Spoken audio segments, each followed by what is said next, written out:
"I'm sorry," I said again. A voice interrupted. "Are you an American?" I looked up. It was the big man in the wool coat, striding toward me. I had missed the visual clues of his Americanness. Were those cowboy boots under his wool coat? His face was familiar, too, though I couldn't quite place it. His eyes were wide and green, a little too far apart on a square and unbelievably large head. There are only two places you encounter heads like that, Easter Island and Hollywood.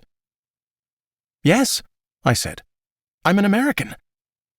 He flashed big white teeth at the man with the clipboard. "It's okay, Fredo. Kid's with me." Then he dragged me by the arm away from the restaurant window and the camera dolly, away from the clipboard man and the carabiniere. "Do not piss off the crew," the big man said. "Rule number 1. "I didn't realize," I said. "You know Angelina?" He interrupted me, side-glancing as we walked. "Oh, yeah." I was about to explain that I didn't know her, but recognized her from a movie I'd seen when he interrupted me. "Where are you from, kid?" "Omaha." "Nebraska." He said it like he'd answered a particularly difficult trivia question. "Never been there. Hear it's shitty." "Nah, kidding. I'm sure it's great. What are you doing in Rome?" I told him I was studying Latin. "No shit." The big man led me down the street to a small tent.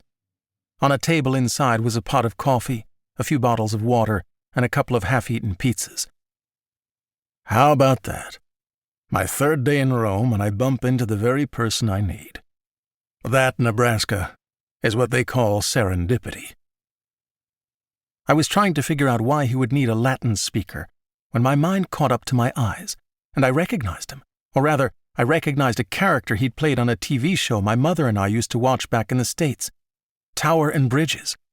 It was a 1980s cop show about two detectives, a by-the-book police officer named Dan Bridges and a wild rogue cop named Ronnie Tower, I said. A smile crossed his square jaw, and he growled, "Here's trouble." This was his catchphrase from that old TV show, the thing he said when he and Bridges first showed up at the scene of a murder, or when their gruff sergeant called them into his office, or when he and Bridges went on a double date with blonde identical twins on roller skates at the Santa Monica Pier. You never knew when it was coming in a particular episode, but it always did. Most satisfyingly when Ronnie Tower stood over some dead henchman he'd just shot. "Here's trouble." Now he leaned in as if confiding something intimate. "Wow. I hate to admit it, Nebraska, but I needed that. Someone recognizing me. I was starting to feel invisible, you know. My show isn't even syndicated here. It's like I'm nobody in Italy." I nodded. No translation of that feeling needed. Then he leaned in again. "Meantime, do you know what shit TV show everyone here watches?" "No." "Take a guess. What show has been dubbed and syndicated across this whole continent and is on every time I turn on my stupid hotel TV?"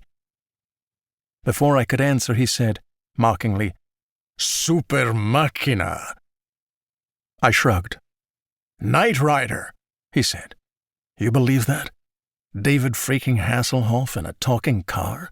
I mean, I'm no Olivier, but at least I get better lines than a Pontiac."